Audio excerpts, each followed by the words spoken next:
welcome to Let Me Know How It Is, a pop culture podcast about animation, TV, movies, comics, and more. This is part 4 of our review of Batman Caped Crusader. We're wrapping it up here. Final 2 episodes of Season 1. I'm Zach Slater. I'm Frank Melman. And I'm Clifton. Okay, so we already reviewed the first 8 episodes in parts 1, 2, and 3. So check those out if you haven't already. So here's your spoiler warning. We're going to spoil everything. So in the end of the previous episode, Nocturne, we see Harvey Dent crosses Rupert Thorne. Basically, Thorne wants Harvey to drop charges for an associate of his. Harvey stands up to him, tells the judge in full court that he's going to continue to pursue charges. Harvey is then followed into the restroom where one of Thorne's associates throws acid in his face. And that's how the last episode ends. So, not a good day for Harvey. Nope. Here we go. Episode 9, The Killer Inside Me, written by Jace Ricci, directed by Christopher Berkeley. We are in Dent campaign headquarters. The results are in. Harvey is humbled to stand before them as the new mayor of Gotham City. People cheer, very Citizen Kane-ish. Big poster of Harvey in the background behind the podium. He says it's the first step in building a new Gotham, a city of law and order and justice. There's a new day rising. And then you start to hear like rustling voices, like people are asking what's wrong with his face. Dent starts to yammer through his speech. We hear people say he looks like a monster. And then he backs from the podium and covers his face. And then we snap cut to him waking up in his apartment on the couch. Half of his face is bandaged up. The place is a mess. We see all of his campaign items stuffed into a box, and he's been drinking heavily and watching TV. The TV's on. Jessup says that even though Harvey was his opponent, he's always considered Dent to be one of Gotham's finest public servants and wishes him a speedy recovery. Asked to comment on Dent's sudden resignation, Mayor says that he has the utmost confidence in acting DA Peter Mitchell. Dent comments, Pete is the new DA. Good for him. He was always smart. And then he gets riled up and complains. And, his compliments all start turning into jabs, and he's calling him, Mitchell a snake. And he punches the TV, and then he says they'll all pay for this. And we roll the open. So how are we liking it so far? It's good. I mean, it's interesting they show him from the left side. You know, in the dream sequence or the daydream sequence, as well as, you know, they try to play up the fact that he looks normal, but it's all left side or up, and it's also upward, where he's, like you said, it's very Citizen Kane. Yeah. That whole scene. Yeah. The only time you see his full face in that sort of dream sequence is the poster, right? Mm-hmm. And his speech is profile. So, right. So you're not seeing the reveal of what the scar was going to look like. Right. Just yet. Right. There's a lot of cool stuff like that in this episode. Yeah. A whole lot, I will say. Yes. What about you, Clifton? Anything to add? I like the time jump. I like that we get a little bit of like, okay, like he's had enough time to be traumatized. Like mm-hmm. It's not the immediate shock reaction. Like he's settled into it a little bit already. I thought was an interesting choice that we go straight from the splash of the acid at the end of the episode to 2 weeks later. Mm-hmm. Right. I liked that. All right. So after the open, we're in police HQ at night. Gordon's in the bullpen, says it's 2 weeks since Dent was assaulted and they still have nothing. Bullock says nobody knows anything. Flash spoke to Dent yesterday, and Dent says he can't remember anything. Montoya's skeptical. She says people don't get acid thrown in their face for no reason. Dent never had a problem with bending the rules, and maybe it caught up with him. Bullock suggests that maybe he had enemies since he sent a lot of crooks into the joint. He says Dent wasn't dirty. And Montoya then rebutes that like Bullock would even notice. So here's our no one respects Bullock. Nope.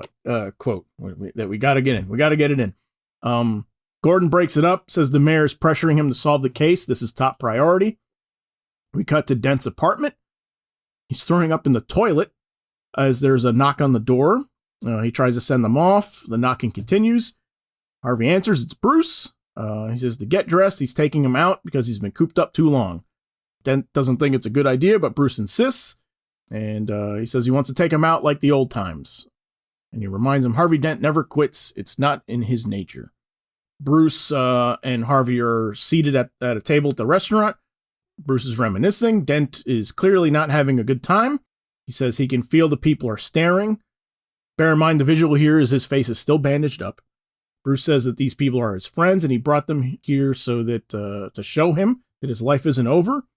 A friend comes to the table, says hi, says, great to see Harvey out and about again. So the guy leaves, and Harvey has an outburst about the guy, but then he gets it under control and apologizes, and Bruce says it's okay, he's been through a lot. He says he wants to ask him about the incident, but Harvey still doesn't remember anything. So someone else comes to the table to say hello. Dent has another quiet outburst at this person after he leaves. Harvey apologizes again once he regains control. Bruce asks about the guy who attacked him. Harvey notes that he feels like he can hear everyone comment about his face. The waitress then comes to check to see if everything's okay. Harvey believes that she's asking about him, and he has another outburst, thinking she's prying about what he looks like. He removes the bandages to the shock of everybody, and we see Harvey scarred half for the first time. He grabs the waitress and asks her if he looks okay. Bruce tries to break it up. Harvey throws a punch at Bruce, but he catches it, and then Harvey regains control again. And then we cut to the Batcave. What do you guys think of the Harvey design? Or Two-Face design, I should say. It's unsettling. Okay. I feel like other times we've seen him animated and as well in the comics, it's not always quite so, like, grotesque. Mm-hmm. I think this is the fact that they went more with a natural tone, like his face doesn't change color. Right. There's no garish green, there's no purplish, there's no gray. It's just, Right. But what's funny is like it's more understated than the other versions we've seen, the red or the green or the gray, depending on, different versions we've seen. But somehow that makes it like more grotesque. Yeah. That it's less cartoonish. Those other versions where it's green or gray or red is cartoonish. And this one, you're like, oh no, like, this is like, it's just a melted face. Like, snaggle teeth and like some teeth missing. And it's somehow being more understated makes it worse. Right. Yeah, I agree. Even though I do think, had you seen like the blue face from Batman the Animated Series in real life, like that would be horrifying. Well, yeah, But in a of course. cartoon, it comes off cartoon. Yeah, right. But yeah, somehow I think the fact that it is still flesh tone does it almost in a weird way lets the damage shine in a way that the other that change the color of the scar doesn't let it happen.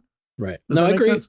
No, it does. Totally does. Because I felt the same way. I'm like, what about? Because a couple times I stopped to look at it and thought, what about this is bothering me so much?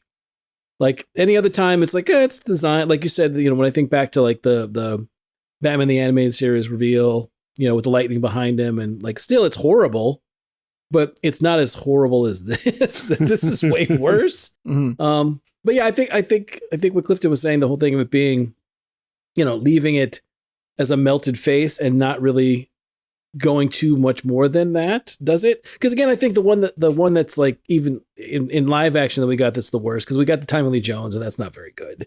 That was like Party City stuff. That was not very good at all. But and then when you got the Aaron Eckhart from Dark Knight, that one's pretty good. But again, that one's just like, it's so over the top. It's not even practical. Like how would he survive that? Right. So even though don't get me wrong, I like that. That's a good Two-Face makeup. I'm not denying they did a good job with it. I'm just saying this one, for whatever reason, I found much more unsettled than a lot of other versions of Two-Face. Yeah, I agree. I think once the like in the Dark Knight, which I love, it looks great for that. But I do think like once you get like muscles exposed, right? Yeah. The way and tendons exposed, it does kind of like, huh? How's that guy alive? Right. Yeah. Right. Exactly. Whereas this one, I think, they're reserved just enough where I think that also it doesn't put any of that into question as to like how's he walking around. Yeah, I like the design a lot. I like the one negative I have about it is the gray hair. Yeah. And I think I could like it. The fact that it's like it's equally split is my issue with it. Right. I think had there been, I don't know that you need to explain it, but had it looked like it was either all of his hair was gray, like it was a stress reaction and his hair all went gray. Sure. I think that would be cool. or if it was splotchy. Yeah. Where like it was sort of like discolored from the acid in a few spots. Right. It's the equal down the line. Mm-hmm. That is the one like negative I have for it and everything. But it is also like the only aspect of it that's like true to the Two-Face design. It's like it's the only like even split that we have in the design. Mm-hmm. But yeah, other than that, big fan of the design. I like it. Did anyone else feel oogie about Bruce taking him out? Because I certainly did. Oh, sure. It's another. I was like, yeah, Bruce isn't reading the room here again. No. Well, I mean, it felt like it felt very, I know this is going to sound strange. It felt very sitcom-y in the idea of like Bruce taking out his buddy to try and get information. and the whole time the guy wants to talk about how things are terrible. And Bruce is like, no, but that's great. Tell me more about this other situation. Yeah. And I felt like it's one of those situations where in this series, again, Bruce has not quite got a great moral compass. Right. Yeah. Which I didn't quite, that bothered me a bit. At worst. That's the worst case, I think. His moral compass is screwed. I think the best case is he's kind of Sheldon from Big Bang Theory. Could be. No, you're right. And can't like kind of see these things and can't quite navigate them. Yeah. And I think they're trying to do both, quite frankly. Okay. But yeah, I agree. I think it starts okay. Like him at the apartment going, "Hey, come on out. Let's go out. I'm taking you out." Like it seems like genuine and nice, and wants to do something nice for his friend. And then at the restaurant, it's very quickly like, "Oh no, like this is an angle to get information to solve the case." Right. But I mean, even so, like Clifton was saying, I said just the idea of, your friend's been through a horrible trauma that, and he's not going to be able to operate the way that he did. And your first thought is, let's take you to a place where everyone in the world is going to see you, and you can just act normal while you're there. Yeah. Like you said, he's not really reading the room. The other thing I had was, and this goes back to like other Two-Face stuff, was just the idea of, I mean, we've seen it. We've seen and implied that he's throughout the series that he's fairly amoral. All right. He's not quite the shining bat, like in other stuff, like in like Long Halloween and other things, we get to see him be like basically him and Gordon and Batman are kind of like, the three that are basically trying to keep Gotham together. Right. And he's got a chance to be a good dude and be a solid citizen and do the right thing. Whereas this time we see him, he's a little amoral from the start. Right. Yeah. So then the question I have is, do we think that Harvey is it Big Bag Harv? Like, did he always have that inside him where he was always just terrible and like managed it better? Mm-hmm. And the acid brought it out? Like we've seen that again, like was it Batman the Animated Series? Mm-hmm. Where that whole their other personality comes out. I just wondered what you guys thought. I think we should get to that later in the episode. Okay, very good. Let's put a pin in that. All right, we'll put a pin in it. All right, sorry. Go ahead. Okay. All right, so we cut to the Batcave. Batman says to Alfred that Dent is hiding something. He can feel it. Right. Alfred points out that Dent is a broken man in a fragile state, and he pushed him to the edge. Mm-hmm. Batman says that's ridiculous. He's trying to catch who did this. Alfred says he knows, but his tactics were all wrong. Batman says Harvey squeezed people all the time to get the big fish, and that's all he was doing. But Alfred insists that he's not thinking about Harvey as a man, and adds that he doesn't think that Harvey was what he was any longer. So we cut to Harvey walking home in the rain, saying the real monsters are the ones that did this to him, and not him. He pities himself and then recalls he's done terrible things. Harvey overhears a mugging in progress. He jumps into action. He beats up the mugger. Harvey grabs the gun, asking the victim what he thinks we should do to the mugger. Leave him for the cops, or where he'll get a slap on the wrist, or do they make their own justice? He says they'll flip for it. Heads for the cops, tails they'll shoot him. The victim says he's not betting the man's life on a coin flip. Harvey says he's right, but the mugger still needs to learn a lesson, so he shoots him. Mm-hmm. Worth pointing out here, no coin flip. Mm-hmm. He decides. Right. I think that's a departure. Yes. That's a change. Yes. As we've always put, like Harvey is not somebody who typically in traditional tellings of it, his accident leads him to a place where it's not that he doesn't know right from wrong. Mm-hmm. It's that he can't decide between right and wrong anymore. Mm-hmm. And in this instance, he does it on his own. So I was curious if you guys had any thoughts about that departure. No, the coin, I'm not going to bet a man's life on a coin toss. Immediately made me think of No Country for Old Men. Okay. And Anton Chigurh. Right. And the guy, like, there's a similar scene in that movie where it's basically like, nope, it's the guy at the gas station, if I remember correctly, like, doesn't want to. I'm trying to remember. It's been a while since I've seen it, but it made me think of the whole thing of like, and again, that circled back to Two-Face when I saw the Anton Chigurh scene. Just the idea of betting a coin toss on a man's life was not something he wanted to do. I do think it's interesting that, again, that gets me back to the idea of, is this always been his thing? Because we saw the coin earlier in the series, right? When he wants to bet the defendant's life or his sentencing on a coin flip, and that was something had been set up earlier. But that was the thing I went to immediately was No Country for Old Men. So. Right. What's the No Country for Old Men line? What's the most you've ever lost on a coin toss? Right. Yeah, that's it. Is that the line? I believe that's the line I was thinking of. Thank you, Clifton. Yeah. couldn't get to it, but I know that's what it's. Yeah, it's that scene. So worth noting here, because I think also people can forget that it's not the two-headed coin he's talking about here. Mm-hmm. So in that moment where he proposes heads for the cops, tails they'll shoot him, it's a real coin. Mm-hmm. That because we know where his two-headed coin is. I think a lot of the audience members have forgotten.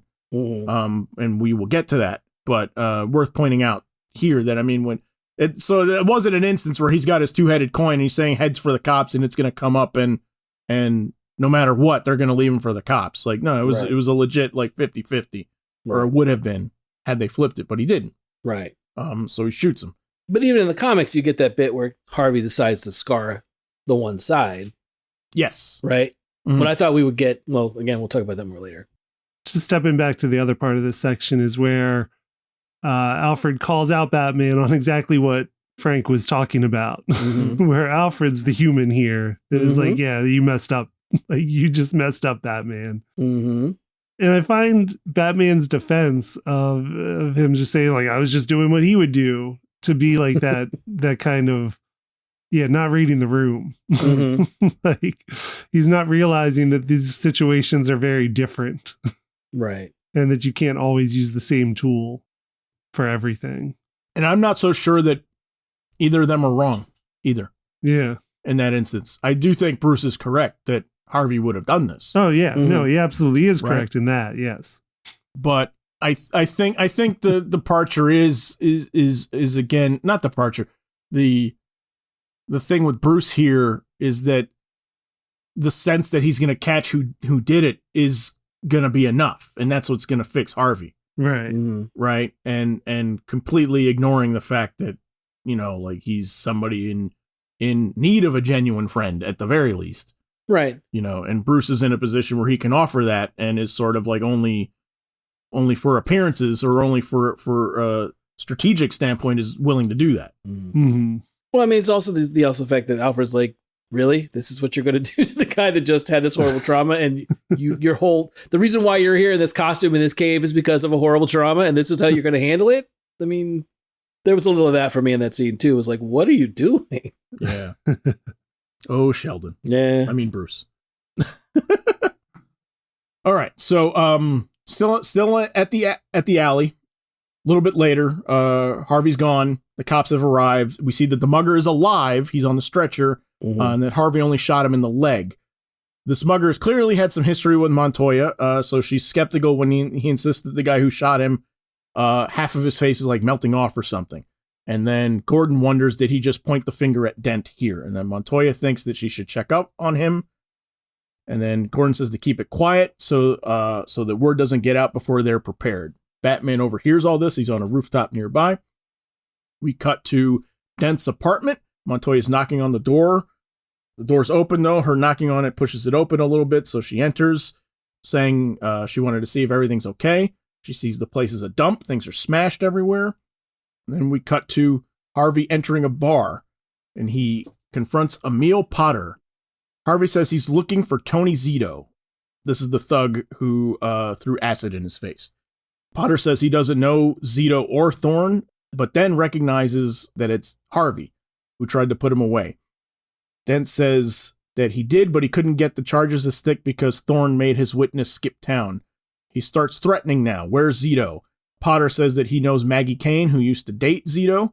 Harvey leaves. Some of the guys laugh at Potter, who calls Dent a freak under his breath. Dent overhears this and then goes back and starts to, we hear the audio of it, and he's beating the crap out of Potter enough to cause like the bar to completely empty out of people like running in fear or in disgust. This had kind of a slight Dark Knight callback to me, where like the moment where, you know, Harvey's out. This is a very similar scene where he goes to the bar and he's corrupting and he's talking to that corrupt cop. Do you remember? Right. Oh yeah, the older guy. Yeah. Yeah. Gave me a little bit of similar vibes. Yeah, I can see that. Definitely. I looked up Emil Potter to see if he's anybody. I don't think he's anybody. I think he's just a name that they chose. Right. Yeah, I didn't think so either. Yeah, I was trying to think maybe. And then when I heard the name Kane, I thought maybe it was going to be setting something else up, but nope, didn't seem to be setting I thought anything so else. too. Right. But and could maybe still be. We'll see. Right. I don't know. It could just be Um, setting up that it is a family name in the town. sure. Yeah. I also like the idea that and we don't get to see this a lot. There's not a lot of this kind of stuff where you have people that are crooks, like thugs. And Zach, we talked about this before. The idea that before Batman, when Batman first would come into Gotham, there would be some kind of overlap between the old mob and then the new costume freaks side of things. Mhm. And I think there would be a lot more of this instance of, hey, you put me away, to Two-Face. Right. Right? There would be a lot more animosity between the criminal element towards Dent, even if he is calling himself Two-Face now. Right. Right. And I think that was an interesting bit. I like that bit. I thought that made a lot of sense, that, no, guys would recognize him immediately, be like, nah, I'm kind of glad this happened to you. Yeah. No, I like F you. I'm not helping you. I'm not giving you any information. Right, exactly. Precisely. Like, dude, you locked me up. So yeah, I thought that was a great bit. I thought that made a lot of sense. Yeah. All right. So we cut to Thorne's home, where he's watching a baseball game with his son. They're interrupted by one of Thorne's guys who says they need to be careful about Dent. Thorne's brushing it off. He says Dent couldn't touch him when every cop in the city was helping him, so he's not worried now. This place is a fortress, and he has guards everywhere. And then we cut to Batman gets a call from Alfred. There's reports of a man matching Dent's description assaulting Potter. Batman knows he's an enforcer in the Narrows. They figure since he's leaning on Thorne's men, that Thorne must have been behind Dent's attack. Alfred points out that this was about an hour after his night out with Harvey. Batman says he needs answers and stands behind what he did. And he yells that the situation is escalating and that Alfred is wasting his time, and hangs up. Oh, poor Alfred. Poor Pennyworth. Right. Yes, poor Pennyworth. Yes. Poor Pennyworth. All right, we cut to Maggie Kane's place. Harvey arrives. He's looking for Tony Zito. She says he isn't here. Now scram. She's great. The voice, it's the awesome. voice of that's perfect. Yeah, the Right? voice acting in that scene is perfect. Yeah. Yep. Harvey kicks in the door, but then politely says he's sorry. Yeah. He just needs to speak to Tony. She Mhm. says Tony's hiding in the safe house, but then Harvey gets the information from her. In the hospital, we see Potter is practically in a full body cast. Mhm. And Batman questions him about what Dent wanted. Key that we don't really see how Harvey gets the information from Kane, or really how Batman gets a lot of the information about Dent from Potter as well. All right, so Dent has a gun with 2 bullets left, and he arrives at the Ivory Hotel. Zito is there with his security detail, and they're playing cards. They smell something burning. There's a fire outside the door. They open it, and as they open it, Dent shoots the 2 guards. Zito is inside hiding under the table. Dent grabs him. Then we cut back to Kane's place, so we're going back and forth. This is kind of cool. She's packed up. She's ready to skip town. She has a revolver for protection. Batman arrives. He can tell that he isn't her first visitor today. She describes Harvey, and she says Zito is now her ex, and that Harvey gave her enough money to skip town after she told him where he could find Zito, and Batman asks where he is. So this is an instance where it looks like Harvey's bad side didn't come into play. Mm-hmm. It looks like he was able to just basically just pay her off. Right. Well, it also speaks to him knowing full well, you got to skip town. Like, you can't stay here. They'll kill you too. Because you basically give me information on where this guy's safe house is. Harvey knew enough, in his duality to know, no, you're not safe anymore. You got to go. Right. Which I thought was interesting. Again, it was like you said, it was nice. It was nice. I like the way that was played. Yeah, I do too. I did just more Two-Face stuff. Okay. Just the thing of like, I can't remember if he says it to the guy that he's there for or her. He says something about, I got a couple of reasons why, which I thought was like, okay, there's a Two-Face bit. And then, of course, the winning hand is what? 4 2s? He won with 4 of a kind, but it was 4 2s. That's how he won it. So, again, more Two-Face isms. Yeah. All right. So back at the hotel, the Ivory Hotel, Harvey is tying Zito up. He says he doesn't want to kill him, but he finds sometimes that what he wants isn't compatible with the greater good. Zito, scared, apologizes to Dent. Dent pours a drink, says guys like him don't deserve second chances. He pours the drink at Zito's feet, leaves a trail behind him as he's walking away. Zito tries to pay off Dent. He says that his money's no good here. He says that Thorne made him do it, and Dent says he knows. He lights a match and says that the other guy may not want to kill him, meaning his good side, but he sure does. All right, let's get into it here. Right. So, what's happening with the good side, bad side here with Harvey? Frank, you were saying that you were curious if we thought there was kind of a big bad Harv thing that was sort of yeah, possibly. Yeah. Okay. Well, it's that line about, the thing about you don't give cancer second you guys like cure cancer and you don't give cancer a second chance. The idea that I don't think that's a thing that in the moment he feels. I feel like that's something that Harvey might have felt anytime that he's dealt with somebody that was horrible, or someone that he might have thought really deserved what they were getting. Because again, sometimes he just wanted to get the win, it sounds like. But other times I think he might have thought, no, this person's a scumbag. I want to put this person away. Or, it's weird because I guess there's the duality of normally Harvey is pretty much a good guy. Yeah. And then does, wants to put people away. But this time again, with him being a little more amoral, it's hard to tell because again, I keep going back to the idea of like, was he strictly, was he for sale or was he like, was it ever good? I mean, that's a question I keep going back to with Harvey in this instance in this show is like, was he ever the good guy or was he always just kind of like, nah, you knew he had a price, he had a price list of things he was willing to do for you if you were willing to pay it for him. What do you think, Clifton? I have some thoughts on that. Some we'll get to later. Okay. Going back to Kane, the woman, I did love the line. Yeah, he looks like he lost a fight with a motorboat. I thought that was a great description. It was like, yeah that makes sense. Yeah, that was a good bit. It's a nice little word picture. Yeah, for sure. She's kind of drawn to look like Gloria Graham, I think. I was trying to place her. I figured you would know, but I couldn't figure out exactly what actress they were going for. Yeah. What's Gloria Graham known for? She's been in a lot of like noirs and stuff like that. She's in It's a Wonderful Life. She's the blonde. Okay. That's like really into Violet. Jimmy Stewart's character. She's Violet Bix, right? Yeah. It's all over town. It's all over town. You're giving money to Violet Bix. I'm sorry, Violet Bick. I'm sorry, not Violet Bix. Violet Bick. Yeah, I'll have to go back and look at that because again, I couldn't place her in the moment of who she was. So what's telling here about it too is she did a movie called The Big Heat with Glenn Ford and Lee Marvin. Lee Marvin's in it. It's a good noir. I think it's from the 50s. I don't have the notes right in front of me at the moment, but I think it's a callback because one of the things that happened, so like Lee Marvin and that, not to give too much away of that movie, but Lee Marvin's kind of a dick. As he tends to play. And she's a girlfriend of his, and one of the plot points of that movie is her face gets scarred. Half of her face gets scarred. Okay. So I think that's a little Easter egg or nod to that. No, that makes sense for sure. Yeah.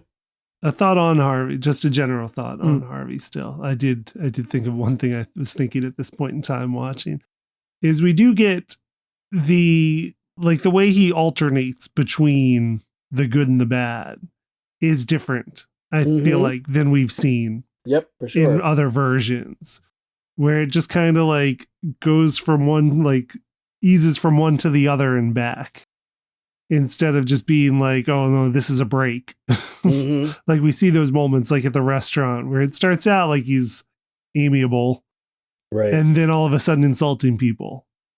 And that I feel like is an interesting version to do this. It's definitely split personality, Mm-hmm. but the way it comes out feels, I don't know, just a little different than the other versions we've seen. Like again, for me, it's almost like I feel like in this iteration more than any other, it's like all the stuff that he had these thoughts before in his head, Right.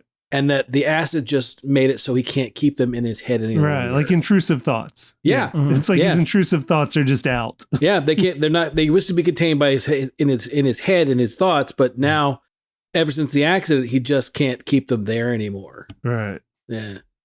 I think the accident sort of like inflamed the extremes a little bit. I do think we're like he sort of had these thoughts already. They were subdued in the past, right? Like you guys were saying, but now that this brings it to the forefront. Mm-hmm. But also, I think it brings also the side of things like that was keeping it subdued. Mm-hmm. I think that also like kind of comes out more as well. Does that make sense? Yeah. Yeah. I think it's worth pointing out at this point. Now, I think if you watch the episode, you've probably noticed enough things at this side of things that the way that they choose the shots for Harvey is typically when he does something bad, the clean side of his face is in frame. Mm-hmm. Right? I don't know if you've picked up on this. Mm-hmm. Have you? No, not really. Okay, this is something that I was noticing. So as he does the bad things, his clean side is typically in frame, and as he does the good things, his scarred side is shown. Mm-hmm. Right? Mm-hmm. And this is in that moment too, like right here where he's lighting the match for Zito, and he says, the other guy may not want to kill him, but I sure do. The flame blocks the scarred side. Mm-hmm. Right? So I think they're doing a, pun intended here, a flip. Okay. Right? Yeah, where makes the sense. good side is represented by the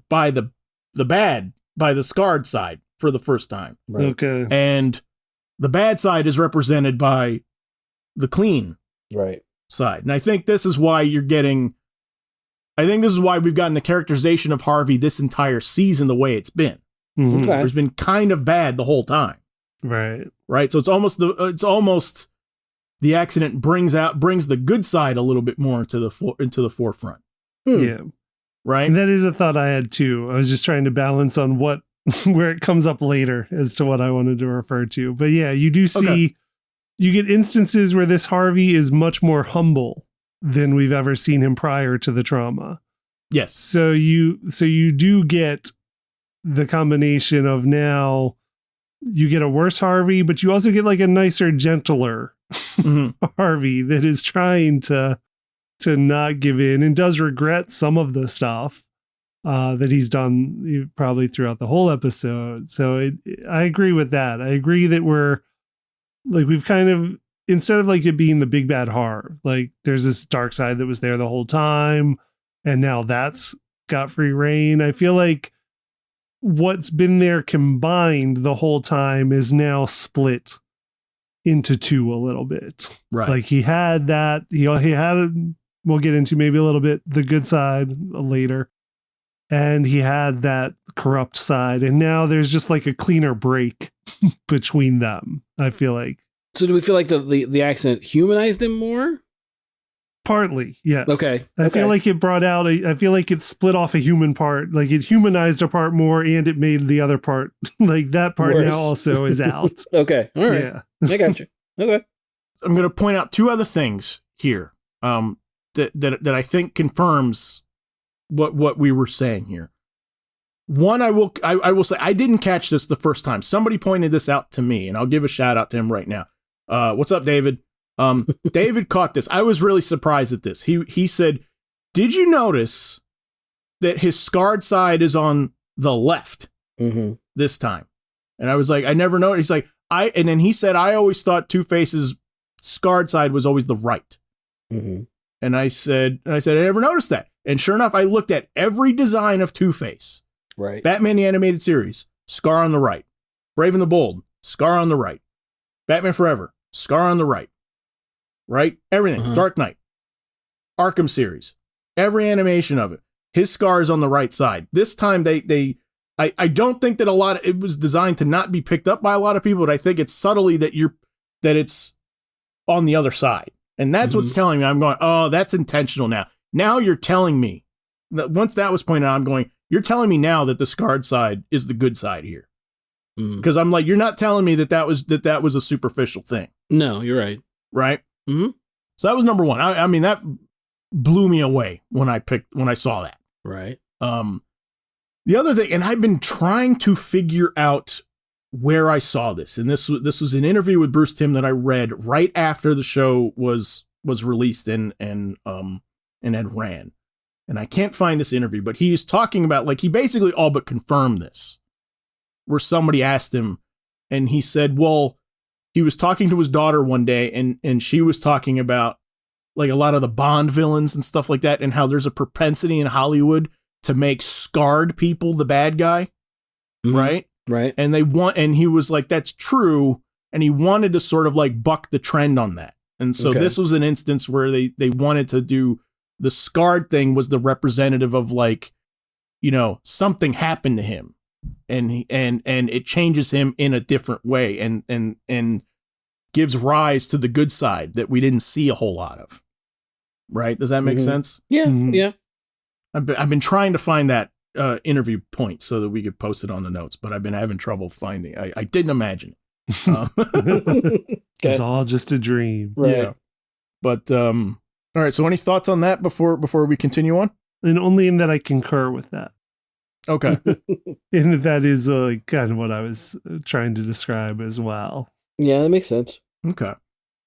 All right. So Batman arrives at the hotel in a blaze. We hear screaming. Harvey starts a car. He's surprised that he actually killed them all. He drives off. Batman jumps onto the roof, breaks the window, grabs the wheel. Dent shakes him off, throws Batman into a truck by making a sharp turn, which looked so painful. Yeah. Yeah, Batman takes a beating in these episodes. Yeah, he sure does. With no Kevlar. Yeah. Not invented yet. That's fabric. That's spandex he's wearing. All right, so we cut to Thorne's place. The phone rings. It's Bullock. He's calling with a friendly heads up. Word is Dent cracked and is gunning for him. Thorne laughs it off. Bullock says he just killed Tony Zito and his protection and set the whole place on fire, and he suggests calling in reinforcements. Back at the Batcave, Alfred is checking on Batman, says he needs to rest. Batman says not while Dent is on a rampage. If he set this into motion, he has to stop it. Gets in the Batmobile and drives off. We cut to Thorne's place again, and the guards are divvying up orders. Thorne tells his son that he doesn't think Dent will show, and his kid says if he did, he and his dad could take him. Car pulling up to the house. It's one of those situations where they think it's more reinforcements, and then it's like the car, he's not stopping. They all get out of the way. The car crashes through the front door. Thorne says to get his kid out of here. And then inside the car, we see that the goon is knocked out and rigged to with like a pipe on the pedal, right? To keep driving and crash into the house. So I'll stop here very, very quick. We're approaching the third act here, but you know, not a whole a lot to go against thinking this, but Bullock is all crooked here. Yep. Right. I mean, he's calling Thorne to tip him off. Yeah. Yeah. There's not a lot here, I think, of like, maybe he's good, maybe he's bad. Like, he's all bad. Yeah. Yep. He sure is. Yeah. Interesting choice. Mm-hmm. Very interesting choice. I'm puzzled. And, yeah. I mean, on that, it's kind of like Harvey this whole season filled the role Bullock used to. Yeah. Being the like gray area. Right. And then Bullock's just straight dirty. Yeah.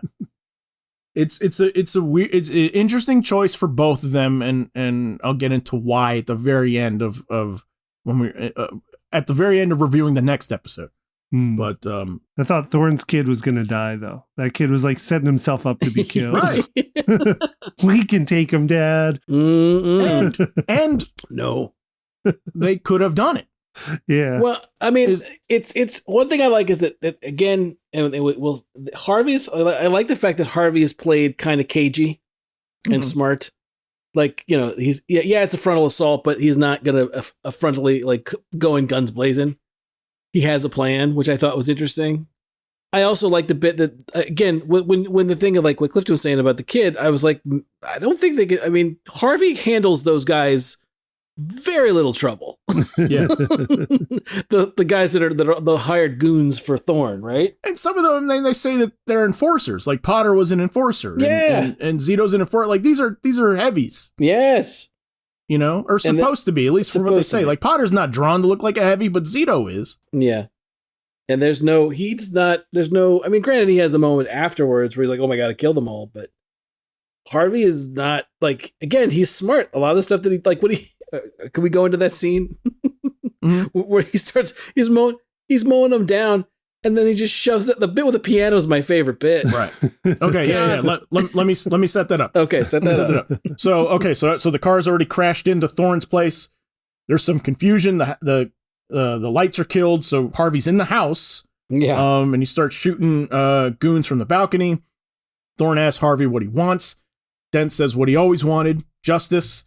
It's all he has. No more courts. No more red tape. He's judge and jury and executioner now. Thorne says that doesn't sound like justice. It sounds like revenge.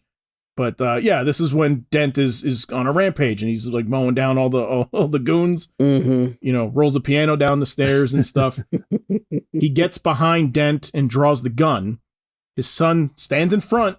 He blocks his dad and he says, "You'll have to kill him," meaning the kid, to get to his dad. Dent drops the gun, but then raises it back up, saying he could never refuse a 2-for-1 special. Right. Batman crashes through the skylight, fights with Dent. He says he's trying to clean up the city in one night. Harvey Dent never quits. It's not his nature. Dent knocks Batman to the ground, but Thorne and his son escape. Dent screams at Batman, why did he stop him? Then the good side takes over and starts to break down. And he says he couldn't control himself, and he pleads with Batman to lock him up before the bad side starts hurting again. And then begins weeping on the ground. So, two sides to the scene. But yeah, so this is like you were saying, like Harvey makes very quick work of these guys. Mm-hmm. Yeah. And what I kind of like about it, though, and this may be me throwing this into it, is I like the idea. There's not the scene from like Commando where he armors up Right. at any point. Right. I like that he's kind of using the junk around him that he finds. Mm-hmm. You know, like he's always like picking up the bad guy's gun to use. Yeah. And that's kind of a sense of what I think's happening here. And it's just a nice little shows how resourceful he is. Right. Yeah. They don't hit it on the head, but I mean that's what's happening. Mm-hmm. My notes say that Harvey pianoed some goons. Yes. He used pianoed as a verb. So good. Pianoed as a verb. So good. Love it. Yeah, it's a great scene. It's just it's one of those. I was very surprised at how resourceful Harvey was. And again, it makes me want to see more of what Harvey was getting up to when he wasn't in court. Yeah. Because, you know, he handles the gun situations no problem. He's mowing, as he pianoed, as Clifton said, those dudes. He's you know, he's fairly capable fairly quickly of being, okay, I'm giving into this and this is what I'm going to do. And I'll worry about what, you know, the meeker side of me can worry about this later. Yeah. Maybe he spent some time on the front. We don't know. We don't know. Right, exactly. I'd like to see what his background would have been for that time, Clifton. So, but yeah, I thought it was great. That was very cool. The bit with the kid, like, so this is what I was saying about this. I mean, this isn't a Saturday morning cartoon, right? And Clifton, like you were saying, you thought that it was setting up like his son dying, and it is one of those things where I think, like, that decision could be made on this show, Right. I think, you know, it is one of the things I both enjoy about the show, and also I'm a little surprised that they don't push things a little farther. Mm-hmm. We can do an entire episode sort of on the flavor of like adult animation and how it always tends to skew kind of in a certain direction. And I like that this show, for being an adult thing, doesn't get grotesque. It doesn't like, it isn't just like riddled with F-bombs and stuff like that. Not because I'm prudish, but I think it's cheap sometimes. Mm-hmm. You know, if everything's one flavor all the time. Yeah.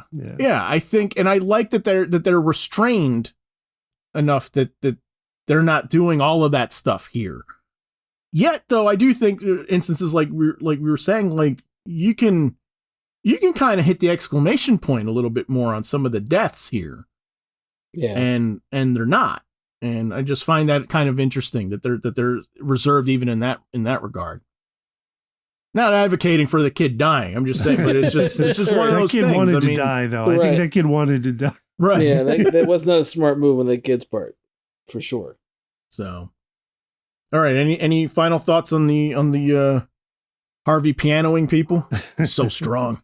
No, I think that's it.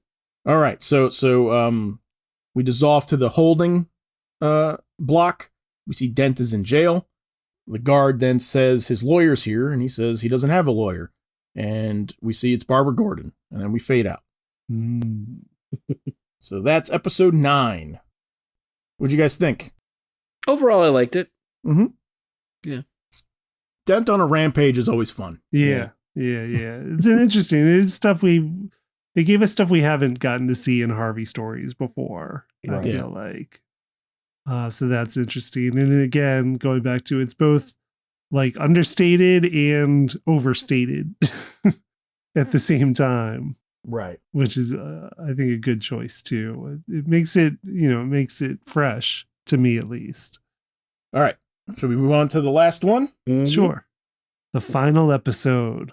Episode 10, Savage Night, written by Ed Brubaker, directed by Christina Sada. We are in Police HQ at night. Moments after the last episode, Dent says he didn't ask for a lawyer, and if he did, he wouldn't have asked for Barbara Gordon. He suggested she came here to gloat. She says that he needs help, and his good side then tells her to let him rot in here. He doesn't deserve help. Barbara says she's not leaving, and she says, how about this? They'll flip for it. Head, she's his lawyer, and he listens to her, or tail, she leaves. And it comes up heads. She's his lawyer. He says, fine. And then she says that she'll get him transferred for a psych evaluation, and until then, he doesn't talk to anybody. She then tosses him the coin and says, he can keep it. It's his anyway. She got it from the property clerk. It's the 2-headed coin. So, that's where the coin is. Yeah. I do think it's funny that he's just like, like the coin toss said it, so... Yeah, I like that bit. Like, that's how it is. Okay. Mm-hmm. Okay, I guess if the coin said that. Yep. You got me again, Flash. It's like, okay. Yeah, I thought it was funny. Yeah, foregone conclusion. Okay, sure, whatever. Now, I'm realizing something here because it says in my notes that she said that she got it from the property clerk, but I thought that he gave it to her and she had it this whole time. Oh, I can't remember what happened in that earlier episode. Right. With the coin toss. I can't recall that now, the specifics of it. Yeah, me too. I gotta go back and watch it a 4th time. Well, wait, no. Yeah. All right. So, roll the open. And then after the open, Thorne's on the phone asking if they know where they're holding Dent yet. Flash is on the other side saying that they're going to be moving him in the next few days before court. And Thorne says that Dent knows too much about his businesses and some powerful men downtown as well, and that he's an itch that needs to get scratched. Thorne's out to get Harvey. Finish the job. At Arkham, Barbara's there to visit Dent. There's an inmate screaming. Harvey helps him out, giving him back his stuffed pig, which is an interesting moment of humanity here. Mm-hmm. She asks how Harvey's holding up. He says, not well, but there are other people worse off than him. She has some ideas how to get him into a private hospital. He says no, he killed people, he's doing time. But she insists that he's a victim as well, and maybe he can get some leniency if he cooperates. He has a decade of DA service that gives him some capital to trade information. He could expose the crooks at City Hall, but then he adds, by admitting he knew about it and did nothing. Does that deserve leniency? She says, give him something to help. He says he's too weak and has an outburst, which takes her by surprise. He says, he apologizes. He says it takes him by surprise as well. It's the bad side's favorite trick. So they're really playing up the good side here in these first moments, which is interesting. And it did make me kind of go like right at the start, it made me go like, oh, is this the first episode was all the bad half. And now this is the good side at work episode. You know, I don't know if you guys had thought that, but that was something that jumped at me. No, it makes sense. Pretty early. Yeah, I agree. Right. That's a good observation for sure. Because I think it's kind of small and throwaway, but I think him helping that inmate does a lot of lifting. Right. For that. Helping the potential Professor Pig. Yeah, exactly. Yes. No, I agree with you there. It was nice to see him do that. Again, it was, I think more than a lot of other times, a lot of times we get this, like after the fact, we get him being more human or more compassionate, and we see some of the Harvey stuff come out. But I think this is rare that it's immediately, like almost immediately after. I mean, granted, it's been 2 weeks, but still, it's pretty early in the process for him to want to do better. Right. Also, the idea that it's so, Arkham is such a different place in this. And I don't think we talked about it when we saw it before. Right. And we might have mentioned it briefly. But just like that, to me, is so striking, the idea that Arkham is actually like, no, it's a place people might get better. It's a functioning hospital. Yes. It's not like catacombs of darkness. I was thinking about this part actually last night before, and we did talk about Arkham being sort of like nice in this iteration. Okay, not good. Broken in yet. Okay, but good. Yeah, but honestly, I think there's two things. I think one, it's that it's typically always depicted as like rainy and shadows and lightning and this old tomb of a place. Right. So I think it's different in that regard, that it's just like visually different. But also it made me go like, well, God, it's probably a new facility at this point. I figured that too. Yeah, I want to know what there was too. That thought as well. Yeah. It's got state-of-the-art lobotomy machine. Yeah, exactly. So it does make me go that, like, if the show gets a chance to go on. Right. Yeah. Are we going to see the deterioration of the place? Probably. I'd see once they get a Jeremiah Arkham or somebody involved, it'll start to go downhill. I did think that, and this is one thing that I would give a check or a plus to this version or this iteration of Harvey is you don't really get this in any other one, is Barbara tries to flip Harvey. Mm-hmm. Yeah. And it literally and figuratively, the idea of like flipping being, hey, it's something that we would get normally, but I don't think I've ever seen it before. Again, the idea that you have some kind of dirt on people in the criminal realm that you could use. Yeah. And tries to flip him, and he's like, no, I'm not going to do that. Yeah. Which I thought was an interesting bit. Because I mean, that alone, I think is worth all the capital built up of Barbara as the lawyer this whole time. Yeah. And credit to Brubaker. I'm sure that was, I think it's a really, really cool, it's a cool payoff. Yeah. No, I agree. I thought so too.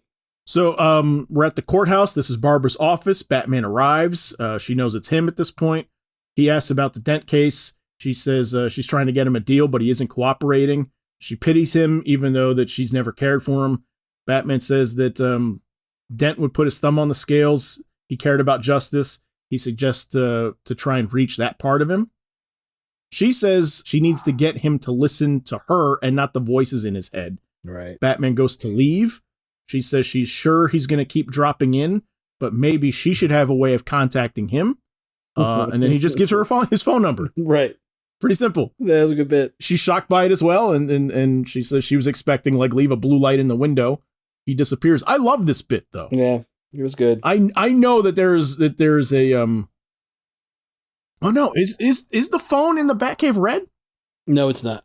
I know. I'm shocked. I know that there had to have been discussions about whether or not to do that. Yeah. No, it's a simple for the time black telephone. Because I wondered about that. That was one of my first thoughts. Was like, this is a red phone. Is it going to be that? But no, right. It's just a plain old phone. But still a good bit. Still like immediately, and of course the old school switchboard number of Klondike. Yeah. Batman gave her his digits. Right. Again, that's been around forever, that Klondike. So that was good. Yeah. All right. So in Arkham, Bruce visits Harvey. Harvey jokes, asking what's the plan for tonight, dinner and a show. He thinks he's going to have to miss it, unfortunately. Bruce apologizes for making him come out the other night. He thought that if they pretended to be normal, that it would help. Dent says that's the Bruce Wayne way, the great pretender. He says he's angry a lot, but it's not his fault. Bruce says it isn't his fault either, that this was done to him, and it's driven him over the edge. He needs help, not jail. Harvey says someone who did what he did wouldn't be able to make a deal. Bruce says, though, that he isn't just somebody. Dent replies that that's not really justice then, is it? Bruce gets angry at this point and says, don't grow a conscience now, becoming Batman for a second. And then snaps out of it saying he just wants to help himself, that's all. Harvey Dent didn't give up, remember? He says to Bruce that was just a campaign slogan. I like this scene a lot. I like Bruce's outburst. Mm-hmm. I like that it feels for a second that it's calculated. Okay. Right? I like that it feels like Bruce trying something else to kind of be like, well, let me get Harvey to see it. Let me get Harvey to go. So I'm gonna give him tough love, and I'm gonna, kind of coax him that way. Mm-hmm. But as I watch it more and more, I think it's Bruce just having an outburst. He's frustrated with him. He's exasperated with him, yeah. Yeah. And this is the moment where I think you're really getting the Bruce and Harvey are kind of the same guy. A little bit, yeah. Right? And just one went one way and the other went a different path. And this brings in the casting of Dietrich Bader here, where and Clifton, you called this right at the start. Yeah. You called this in our trailer episode, I remember, where you said it's interesting that they got a former Batman to play Harvey, and that you were wondering if that's a way of subtly hinting at the fact that they're kind of two sides of the same coin. Right, yeah. So, no, good call. Put tally up a point for Clifton on that one. He absolutely was right. Right. And they got a pun in there too, so. Yeah. A coin pun. Yeah, absolutely. No, it's a good scene. What did you guys think? Yeah, I really liked the campaign slogan line where he's like, that wasn't me. But again, I think it kind of was. We didn't see it. It was overshadowed by other parts of him, but I think part of it was there, even though he's trying to deny it. No, I like the scene. It was Bruce trying to make amends from the previous episode, not entirely successfully. Yeah. Because again, Bruce can't read the room. No, not always, but he's trying now. I think it's like he took to heart what Pennyworth told him in the previous episode about like, this is a man, like you can't just try to bludgeon him into doing what you want. So I did like the scene. I did like the scene on multiple levels. I like it too. I like the bit with him narrowing his eyes, his voice changes, and the whole thing of like, don't start growing your conscience now, dead. Where it's like, whoa, what just happened? Right. It reminded me of like, if you guys ever seen the movie Dark Man? Not in a long time. Not in a long time. Yeah, there's a scene where it's Liam Neeson as Darkman, right, trying to go to a carnival with I'm gonna be yelled at by people that like I should know this. But he's with his girlfriend they're trying to, and he's trying to act like he's had this horrible accident. He's been disfigured, and now he's trying to act like everything's okay. And there's a point where she's like, I don't want this. He wins her a stuffed animal, an elephant, and she doesn't want to take it. He immediately slips into his Darkman voice, like, take the effing elephant. She's like, of course she's taken aback, like, what is going on here? Frances McDormand. Thank you. I should have known that. Yeah. But yeah, it reminded me of that. He just can't, like, he just, in the moment, he's just so like, no, I need you to do what, basically do what I need you to do, which is great. The other thing that's interesting to me is, granted, the show is set in like the 1940s, right? And as far as I could tell, I looked this up and could not find if it being a thing or being before 1955, which was a song called "The Great Pretender." Yeah, right. Great song. It's a great song, but the lyrics are very telling because it says, "Oh yes, I'm the great pretender, pretending that I'm doing well. My need is such, I pretend too much. I'm lonely, but no one can tell." The second verse says, "Oh yes, I'm the great pretender, adrift in a world of my own. I played the game, but to my real shame, you've left me to grieve all alone." Again, I won't read the whole thing, but you can easily apply it to Bruce Wayne easily to him being Batman and what's happened to him to make him Batman. So I thought that was an interesting thing. Again, it's a little anachronistic, but it works. Yeah. So I was wondering if that's what Brubaker was going for, even though it doesn't quite fit in the time frame of when the show would be on. Right. I think also what I like about the outburst is coupled with the Catwoman episode where this is a Bruce who has a temper. Yeah. And is not as restrained as other versions that we typically see. Like I think of the Frank Miller line from Dark Knight where he's fighting the mutant and he's like, "This is an operating table and I'm the surgeon." Yeah. You know what I mean? And that I think about how like Batman is often like a scalpel. Right. And I'm like, no, like this Batman's a hammer. Yeah, a little bit. You know, like, I mean, he's a blunt tool. Right. Which is interesting. Mm-hmm. So outside of Arkham, Bruce hops in the car. Alfred drives him off, asks him what they're going to do now. Bruce doesn't know. Barbara we cut to Barbara is with Dent, who's being transferred. He's getting loaded into a paddy wagon, and then a smoke bomb is thrown out, gassing the guards. Two guys in gas masks get out of the paddy wagon and beat up the other guards. They grab Dent and get away. Barbara, who's on the ground, sees that they load Harvey into a car. She gets up, follows. Dent comes to in the car, and we see it's Bullock and Flass who picked him up. They're taking him to kill him. Barbara following, gets her gun ready. Back in the other car, Dent says he always knew these two were the crookedest cops on the force, but somehow thought that they were friends. Flash says that Dent was the one that messed up and that he's just as bad as they are. He's just the next stop up is all. Bullock says he should have stayed smart and played along with Thorne. And then Flash says that they're just going to hand him over to Thorne's guys and walk away. Dent then starts to play Bullock and Flash against each other. Playing on Bullock's insecurities, he says that every time one of them needs to get their hands dirty, it's Bullock. He's the puppet and a fall guy all in one package. This riles up Flash, who takes a swing at Dent. Dent falls to one side, kicks Bullock in the back of the head, knocking him out. The car goes out of control and flips over. Barbara stops the car behind, helps Dent out. She picks the handcuffs, saying that they need to get him to protective custody. He laughs, saying that he isn't safe with the cops and that they were about to hand him off to Thorne. He says that they're doing this his way now, and he wants to see Thorne. Barbara then takes the handcuffs and handcuffs herself to Harvey and says she's in danger too now and suggests that they get out of here. They get in a car and drive off.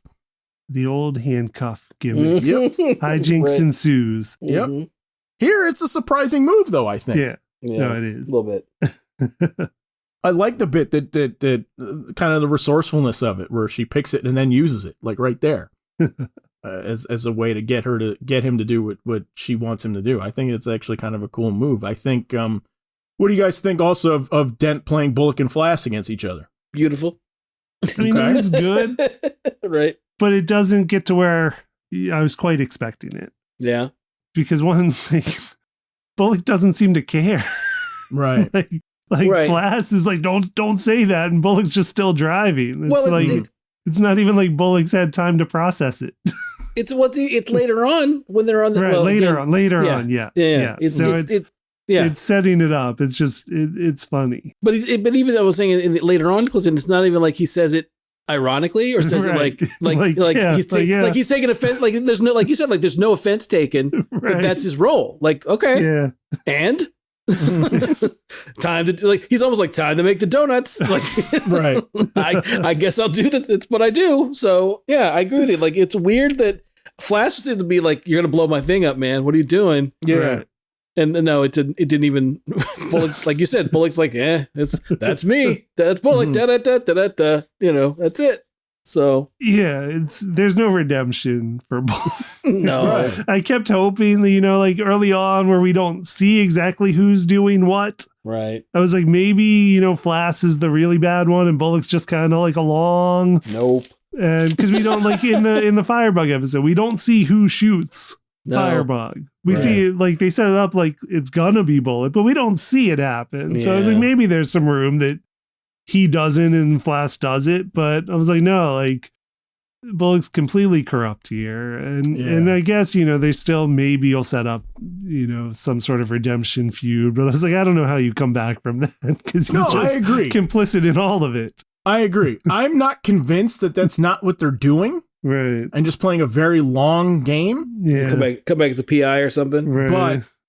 But I'm, man, though, I mean, like you've piled a lot on him now. Yeah. That it makes any redemption tough to swallow. And I think maybe that's the point. Like maybe you want to put the audience in the same boat that the characters are in. We're like, I don't believe you. Uh-huh. But I mean, as we said in every episode, I mean, for a fan favorite character to be done in this way, and also where you're expecting by this point some kind of seeing some indication of a flip, Yeah, and for there to not be one, really, is really interesting. Yep. And really throws us for a loop.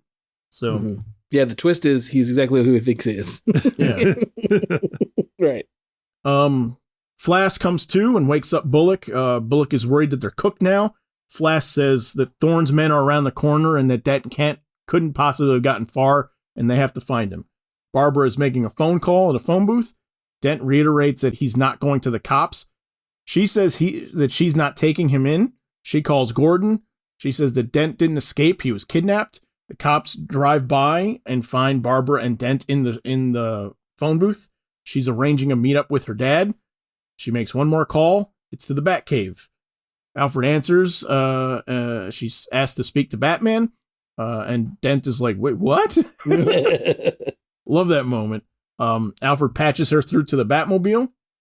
What did you guys think of this here? I love that moment where she calls Batman. Yeah, that was a fun bit. I like the moment with Flash being sort of like I like sort of like the claustrophobia of the scene here. We're like they're driving him off to be passed off to Thorne's men. They're close by. They made their escape like surrounded by these guys. So there's it just gives a sense that like at any moment they could walk down the wrong street corner and bump into trouble, which I think is kind of a fun setup, I think. Yeah. I like that Harvey doesn't even imagine calling Batman is a possibility. Yeah. It's just like, wait, you can call him? Right. That was fun. There's another bit. Oh, just going back to the previous scene. There was a line in the previous scene with Flash, Bullock, and Harvey that I wanted to comment on just because I liked the scene. But it's when Harvey thinks they're breaking him out first. Mm-hmm. And they're like, this isn't a breakout. This is the big sleep. Yep. Which I liked in the previous scene. But in this one, when you're talking about like the claustrophobia of the scene and there are Thorne's men everywhere or corrupt cops or both. And you see like the car drive by that spots them, right? And the two guys do like that slow head turn, which for some reason that cracked me up because it reminded me of the Umbrella Academy meme. Oh, Have you seen the meme with like number 5 and Elliot Page's character in the cars going the separate ways? Yep, I know what you're talking about. It's just like the slow turn where they're like, wait a second. Like it just reminded me of that, like animated, because it's just a funny like to see the animation of the slow head turn. Cracked me up a little bit. It's a good one. So she's arranged to meet up with her dad. We cut to a pier, foggy night, very atmospheric. The rest of the episode takes place on this pier with a lot of like moving parts, a lot of people moving around, like occupied in kind of the same space. So I'm saying this to the audience just that I'm going to do my best to kind of like set this up in a not confusing way, but it's, this is a very, very visual climax here that is, words may not just do it justice. So I'm going to try not to make it confusing, but it's a lot of movement in a confined space. So we're on the pier, foggy night. Dent says Barbara's naive and that she thinks there's actually a happy ending for him and that he was like that once. And that was before he saw how the world really works. Elsewhere, Flash and the rest of the cops or Thorne's men find the car that is spotted with Dent. Interesting that I think that like you don't really know. I think you assume that it's the Thorne's men, but you don't know. It could be plainclothes cops, and I like that the sort of that like they both. I like that it could be either, right? That in Gotham, you never know that a cop could be a thug, Right. at the same time, right? Like I just like that they're dressed in the same clothes, I should say, in Gotham City. Mhm. I thought it was a nice little subtle moment. They spread out to look for them. Once Flass and Bullock are alone, they talk about how they know that it's Barbara's car, and Flass says neither of them can leave the dock. Bullock says he gets what he means. It's time for the dirty work. So now we're kind of getting a little bit of that. Like, is there a crack between them that you guys are talking about here? Montoya and Gordon are on the pier waiting for Barbara and Dent. Batman arrives, tells them that there's 15 men, 2 of them are cops. So now we know that they're Thorne's guys, and that the 2 cops are Flass and Bullock. Gordon says them by name, so he knows what's up. Montoya says that they were expecting them. Dent and Barbara arrive. Batman says they need to move. Dent asks what's the plan, and they say to keep him alive long enough to testify against Thorne and City Hall's bad actors. Dent then asks if they expect that to change anything. Gordon says he does. Dent answers back, not in this city. 100 other monsters will show up to replace whoever they take down. It's a losing battle. The 4 of them can't hold back the tide. Batman says he doesn't care. Dent will testify. Gordon says he's getting him in front of a judge tonight, even if it costs him his job. Thoughts before we go on? I like the Renee and Gordon trying to figure things out, and Batman's like, "There's 15 people here. There's 15 of them." That was a nice bit from above. I thought that was great. Right. I like the bit with the line about 100 other monsters show up to replace any one of you take down. Just the idea that, much like we've talked about before, whether it's Batman or whether it's Gotham, it makes monsters. Right. You know? Yeah. That's going the to escalation basically stuff. Thought that was pretty great. Also, do we get the part where the Batman says to him, because you don't bend with the world when it goes bad, you push back? Is that here? It's right around that scene when he's confronting Harvey, and he says the thing about the 4 of you can't hold things back. And Batman goes on to say, because you don't bend with the world when it goes bad, you push back. Okay. Which I think is very telling, of Bruce and of Batman, the idea that, no, I've been through it, man, and you can either decide to quit or, you can do something about it. And obviously, in Batman's own way, he's chosen, this is how I'm going to fight back against what happened to me. Right. This is a classic Gordon moment, too. And I shall say, for in organizational purposes, anytime I'm saying Gordon, I'm talking about Jim. And if I'm talking about Barbara Gordon, I'm going to say Barbara, right? Just because it's not often that we get, a situation like this where they're both in the same place, right? For kind of like a third act climax like this. So just for the audience, when I say Gordon, I mean Jim. So, but this is a kind of a classic moment. I like that Dent asks him if he expects that testifying is going to change anything, and Gordon says it does. And I think that no matter how you read the line, it's classic Jim. Either he thinks that that's going to be enough to make enough to have an effect, right? Which is, yep, Jim Gordon would think that. Or it's regardless whether or not it's going to have an effect. They're bad guys and they need to be taken down anyway. And that in and of itself is worth doing, which is also classic Jim. So I really like that exchange. For another departure of the show, we can get into this sort of a little bit towards the end and everything, but I mean, for such a major character in Batman mythos, Jim Gordon is not really utilized a ton. No. In this first season. But I like that these moments that like you get flourishes of like, that's classic Jim. Yeah. Yeah, no, I like his depiction, what we've seen, but again, there's not a ton of him in it. So yeah, a lot of the stuff is carried by Barbara, which usually we get Jim for a while and then Barbara's introduced later, not necessarily around the same time. Right. Generally. Right. So I like to get him to a judge tonight. Yeah. Even though you don't get a sense of like how far away that is, but I it's kind of like the onomatopoeia episode. Like I like that it sets a finish line for the stakes here. It's like 3:10 to Yuma. Yeah, it is. No, that's right. Yeah, you are correct. So, nice setup here. Very cool setup, I think. All right, Batman takes out some of the goons. All right, Batman takes out some of the goons. They all scatter. Montoya and Gordon are up ahead. Dent grabs Barbara, covers her mouth, hides behind some crates, and Dent tells her that Thorne is only after him and to uncuff him so that he can lead them away. And she says that she can't do that. They're spotted by a goon. They take him out together. Dent kind of goes ballistic on the goon. Starts stomping away on him. Curb stomp. She tries to stomp him. He's about to hit her. Right. And then he stops himself and he says he has to let her go. She shoots some of the other goons now that have started to come after her. We cut to Gordon and Montoya take some other goons out elsewhere, so they're split up. That's when they realize that they've lost Dent and Barbara. So now we're cutting to Flass and Bullock. Bullock says that this place is going to be swarming with cops soon.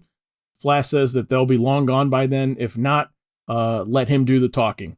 They don't have anything that's going to stick. Batman takes out some more of the goons, takes a hit to the leg. Goon gets a drop on Batman. Gordon saves him. Batman goes to find Dent and Barbara. They're in a warehouse.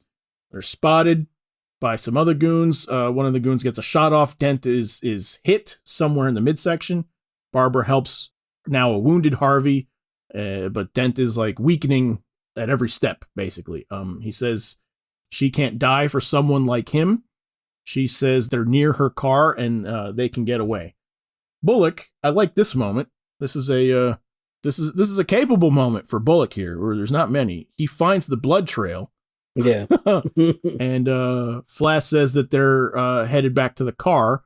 They're almost there, but he says that they won't make it. Bullock gets the drop on them. Gordon now gets the drop on Bullock. Flash shoots at Barbara. Dent jumps in front of her and takes the shot. Batman gets the jump on Flash. Batman grabs Flash's gun, points it at him. He says, Batman can't do this. He's a vigilante and he's a cop. Goddamn cop, he says. Cut to Barbara and Dent. Dent is lying motionless on top of her. We hear gunshots, and then we cut back to Batman with Flash, and then we see that the gunshots were Batman basically emptying the rounds of the gun around Flash's head, and then he punches him out and throws the gun into the harbor. What do you guys think about this? What are they trying to say with the gun here? It reminded me a whole lot of the beginning of Batman Beyond. Okay. Yeah. The idea of Bruce realizing that he's intimidating someone with a gun. Mm-hmm. And that while he may want to use it, the idea of using it I love the bit after he shoots the gun, and the animation's really nice, the reaction's really nice of just chucking it into the harbor. Mm-hmm.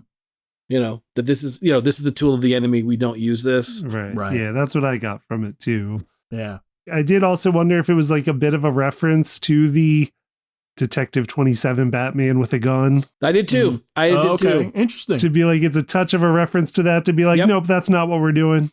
No. Again, I had the same thing. I was like, well, he did for a minute. And then no. Nope. Because I think it's like by Batman 4, it's like, he's like, no, we don't use guns and we don't kill people. That's basically where that comes in that early. Yeah. But I had that moment too, Clifton. I was like, it could be a nod to that. Sure. Yeah. There's a strategic moment to it where he fires the bullets, and there's a bit of me that's going, this is strategist Batman taking the bullets out of the equation. Right. He does clearly empty the chamber. Yeah. Clearly empties the rounds. Yeah. Which I think is interesting. But I do think, so let me ask you guys this question. Was there any moment of you watching this scene that made you think Batman might shoot him? Yeah. Yeah. Okay. Yeah, a little bit. Yeah. Because I was like, they've surprised me with other things. I was like, maybe they'll do it. Okay. No, I thought there was a big enough departure in a lot of things that we've seen that they may have done it. I don't know how I would have felt if they had. Right. Yeah. Oh, I agree. That to me would have been a Zod moment of snapping necks, and I don't know how I would feel about Batman shooting Flash. Right. I agree. I mean, again, it gets back to what you were saying about Gordon of like, we have to show them that our way works.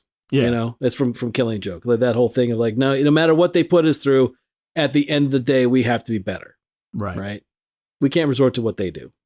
I think I agree with you. I think had Batman shot him, I have a no moment. Like I right. Like I Right. blurted out at the end of Man of Steel. Yes, of course. In the theater, I remember. As any rational fan of Superman would have. Yeah. Yeah. But what I will say, so I'm happy that you guys did have some sense of like, what's he going to do here, which kind of stitches together everything that I've been saying about Batman these past couple episodes. It's we've had a Batman that has a bit of a temper. We have a Batman that has a penchant to make snap decisions or rash decisions at times. On top of the fact that we've had enough changes and 180 depictions of classic Batman things that I think it takes this moment here that in any other Batman story, I think we go, Batman doesn't shoot people.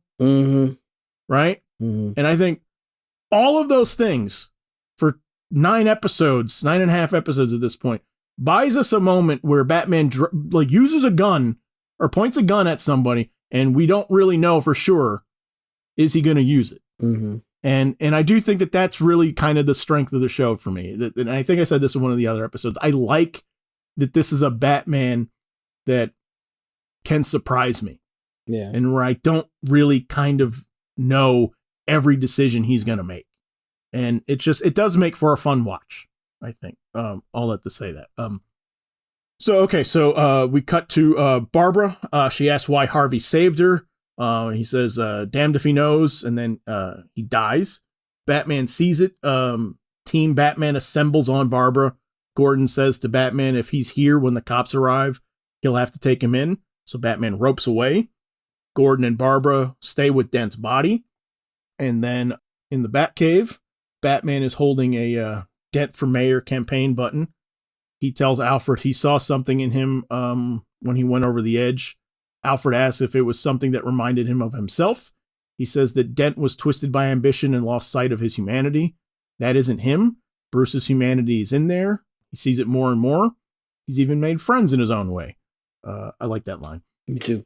Batman says Dent was right. 4 against an endless tide is terrible odds, but he'll take him. He goes to the Batmobile, and he says, thank you, Alfred, and rides off. Calls him Alfred, not Pennyworth. Well, he starts to call him Pennyworth. Yeah. He says, thanks, Penny, Alfred. So we're almost done here. We got maybe 30 seconds of episode left to go over. All right. But what do you guys think of this moment here? So there's a lot in here. Two-Face is dead. Yep. So he's off the board. Interesting take. Interesting decision. Yeah. What do you think? Much like the Nocturne episode, I feel like it's if this is one season, okay. If we're never going to revisit this concept again, okay. You feel like you've said all that you can about Harvey Dent? I don't think that's true. Yeah. I think there's plenty of things to do with Harvey, that you could obviously explore, comics and movies and other animated stuff has done plenty with Harvey Dent. And I don't think I don't think they're done saying stuff about that character. So I was kind of surprised that they did it. 4 against the tide is a nice bit. To me, it leans more to the idea of Batman's got to find some more help, right? That's not, we could probably handle it, the 4 of us, but he needs more people on his side. Yeah. There's whether that means sidekicks or that means other vigilante. I don't know what it means. I'm not sure what that line means. It's just a good line. And I did like you made friends in your own way. Yeah. That one was good. I like that moment too. As Alfred, seeing him grow up and see him try to awkwardly, probably try to connect with people and make friends was probably really difficult for him. Right. As far as help, luckily there's a farm full of orphans ready for the taking. Yeah, there's a whole guppy tank over there. You just pick as many as you want right out and take them with you. Yeah. No, I don't know. I don't know what you get out of killing Harvey. Right. That's the only thing. I get it. It's as you said, when you framing it the way you did is, the good side coming out. It makes a lot more sense to me, and I never saw it that way, and that's really cool. I like your take. It's just one of those things of, I don't know. I just feel like it's short-sighted. I feel like you're going to want a Two-Face episode at some point, and you can't do it. Yeah. Unless you create another Two-Face, which I'm not in the writer's room. I can only surmise, I guess at what they're doing. I think it's an addition by subtraction. Mm-hmm. And what I think it is, I think that there's there's been a long critique of Two-Face stories, where people have said Two-Face only has 2 stories. Two-Face has the origin story, right? That's one, right? And then the second Two-Face story is the I'm healed. Okay. No, I'm not. The scars are more than skin deep, and I regress back to being Two-Face. Mm-hmm. And I will say that there is some validity to that critique. We've certainly seen both of those stories done number of times. We have. I'm not going to share it here, but I've shared an idea for Harvey that's never been done. Absolutely. No. I agree. It's never been done. And so far, it's a great take. That's what I'm getting to. And while I won't reveal what that idea is, right, is I do think, and I know you agree, Frank, and I have a feeling you agree as well, Clifton, that in a weird way, I think we've only scratched the surface with Two-Face. Sure. And that there is real juice to the character as a reoccurring character who comes back. Mm-hmm. Right? The fact that he has a past relationship with Bruce. Mm-hmm. And Batman the Animated Series gets into this and certainly plays with that. But I think that killing him is a comment on that critique, and like, okay, well, let's get away from the doing what the second story is that everybody sees and expects. And let's just have his death mean something and be shocking.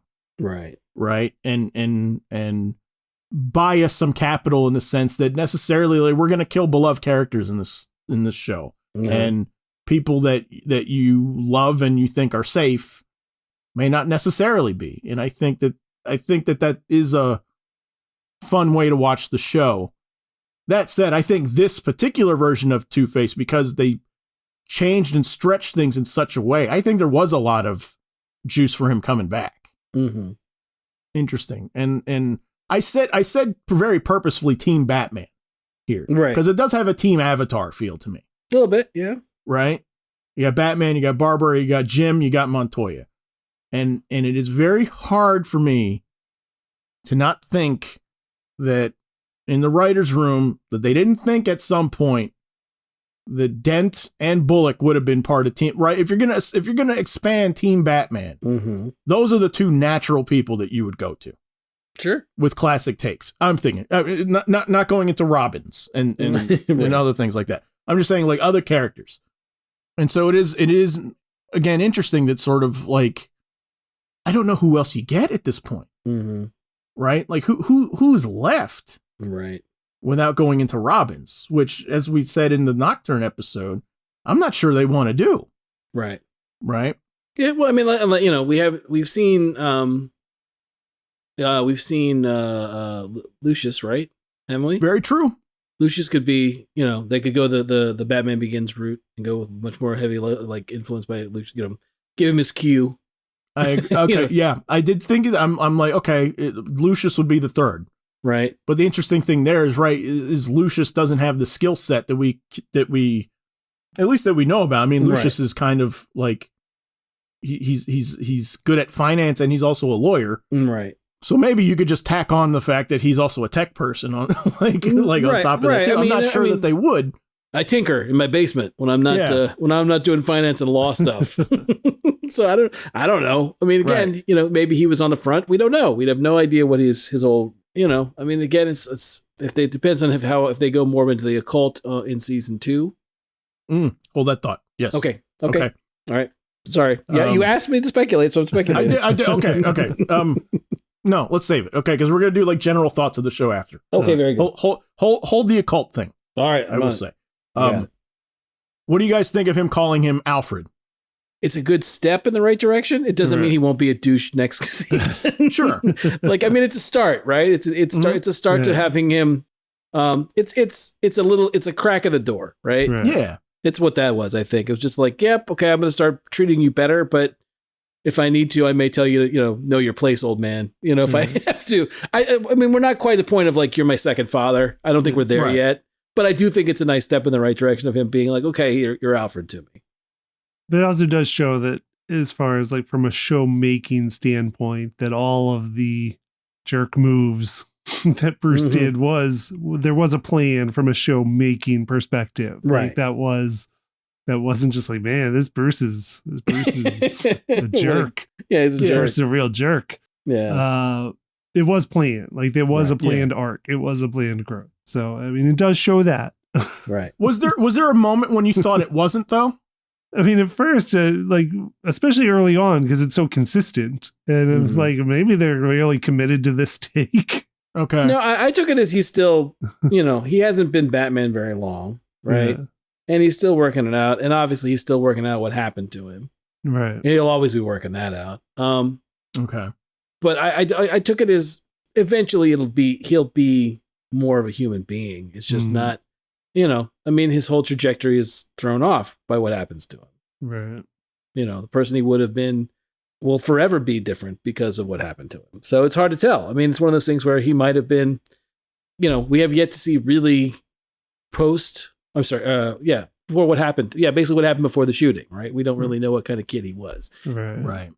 I don't assume that he was that he was kind of that way before. I mean, he was probably a better kid before, but it might just be a reaction to the trauma that what happened with his parents that, the only person he can lash out is the one that's actually caring and providing for him. Right. I mean, it could be simple as like he lost his parents and he's like, you're not my dad. Like, you're not going to replace them. So I'll keep you at arm's length. Sure. Or it's just I'm not going to get close to anybody because when I get close to people, what happens? Right. Yeah. Right. That could be it too. So I like this scene a lot. Actually, I think the scene is actually quite beautiful. And I was expecting some version of this coming. I thought that this was going to be, I'm like, as I was watching it with my wife, as I said, she really, really hated how mean he was to Alfred. Right. I had a sense that it was like, well, we're building up to that caring relationship. Right. As I like to say, I think we're in the age of the build up for everything. And so I was expecting some version of this. I thought the scene was done really, really well. So well, in fact, that I'm not sure. I think I could have waited even for him to call him Alfred.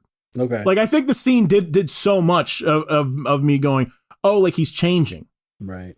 Right. That I still think that we could have gotten him saying Pennyworth, but still had earned the fact that like, okay, he's changing and we're getting there. I thought like, I'm not saying that the Alfred was too soon. Right. I'll take it. I think it works. I think it works as a nice capper, but it did. I think maybe that they could have stretched it out even longer. Okay. I would have bought it anyway. I don't know about you guys. What do you guys think? Yeah. Yeah, it'd be right. No, I agree. Okay. Yeah, I just have some more general thoughts on Harvey, because there was some stuff from the previous episode that was more informed, or at least cemented by stuff in the second episode that I didn't get to. And one is the conversation that he has with Barbara, where he's, I can't remember the specifics of it, but it's on the docks in the chase. And he is basically saying like how good she is, like, that how optimistic she is, more or less. And how he doesn't know if he was ever like that, and says like, maybe he was. And I think that was it. I think he was somewhere in all of what we saw before. Like he was the gray area, but it was gray because there was corruption, but there was also like a sense of justice. There was also a sense where it started out in the right place.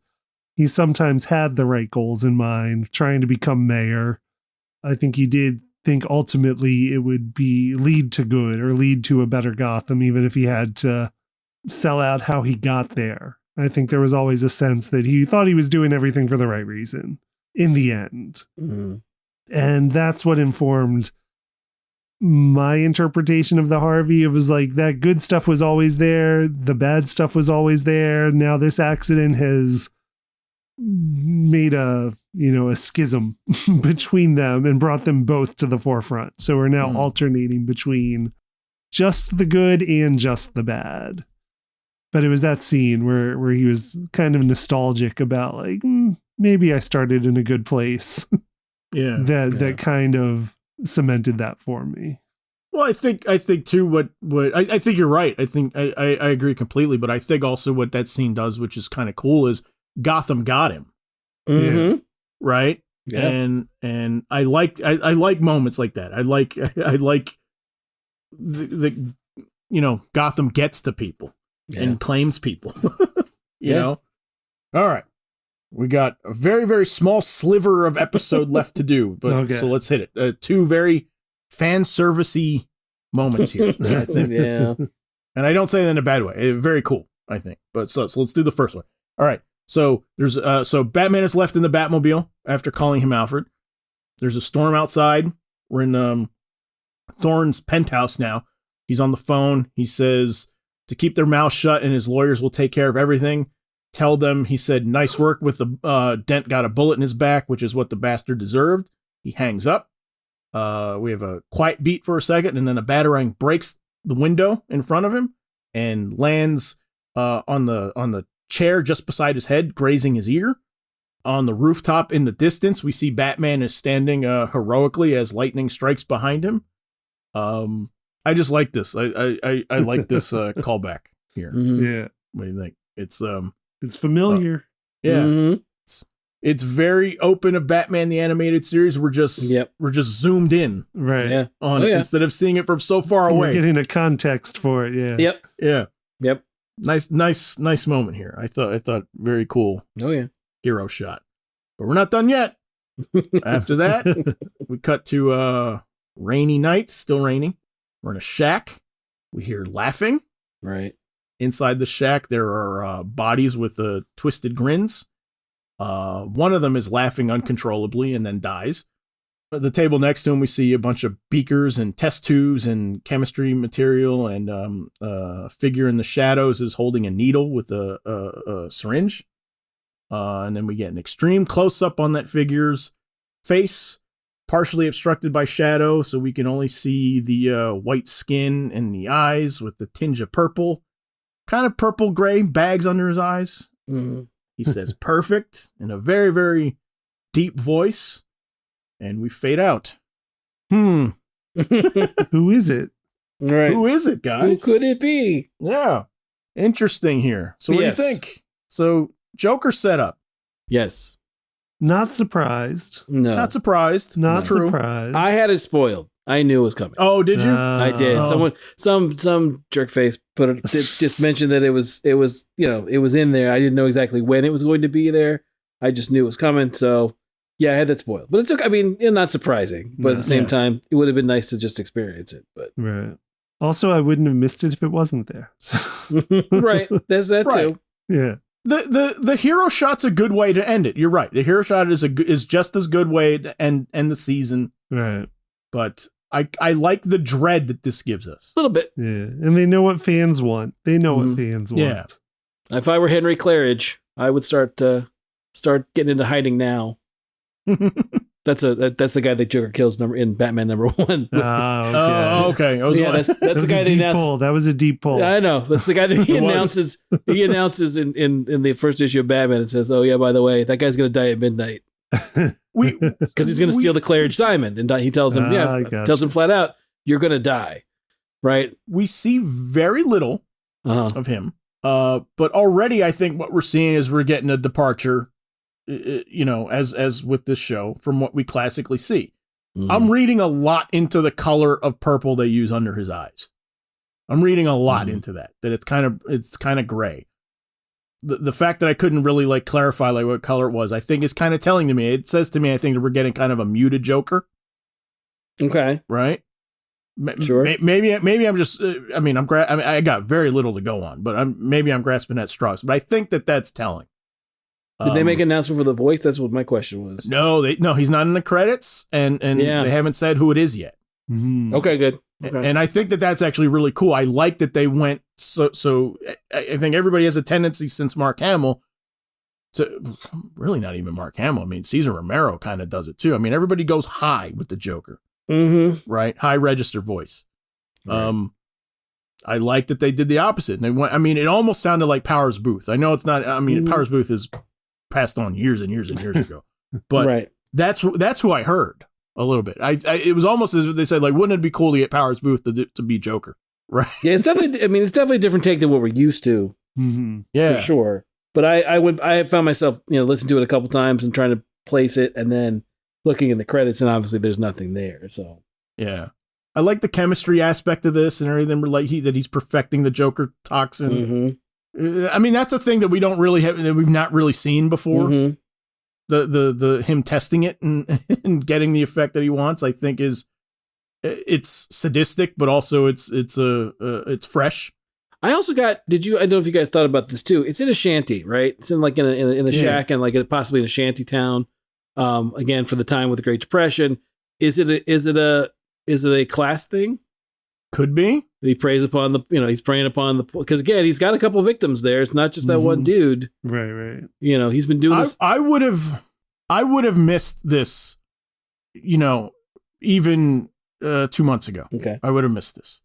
But after going to Noir Fest, and remember I talked about it, in one of the movies I saw was a movie called Odd Man Out. I would love to speak to somebody making the show, because I had never seen that movie before. And now having seen the movie, it makes me wonder if The Shack is a nod to that movie. Because there's a moment that takes place in that where the hero kind of like takes a hiding in sort of like, and I mean, it looks just like that place in like a rainy shack that's like in the middle of the city somewhere. And like I said, 2 months ago, I didn't have any thought of it until I saw the movie, and I'm going, I wonder if that's a nod to that movie, which they've done as we've seen. Like they'll clearly they're throwing some nods to classic noirs out there. I don't know, but it was just interesting you brought it up, and I wanted to get that in. Okay. The other thing too, it's also like it's Joker with makeup. Yeah. So, I mean, we don't know. I mean, has he encountered Batman already? Is it makeup? Right. Did Batman fight some guys at Ace Chemical Plant or Axis Chemical Plant, depending on the take? Right. I'm very interesting to see where it's going to go. So, all right, that's season 1. All right. We did it. It was a deep dive. That was a very deep dive. Yep. I thought we would just close on just some general thoughts of the show now, not necessarily specific to this episode, just generally speaking. Last thoughts of the show. If you guys had any, get them out here.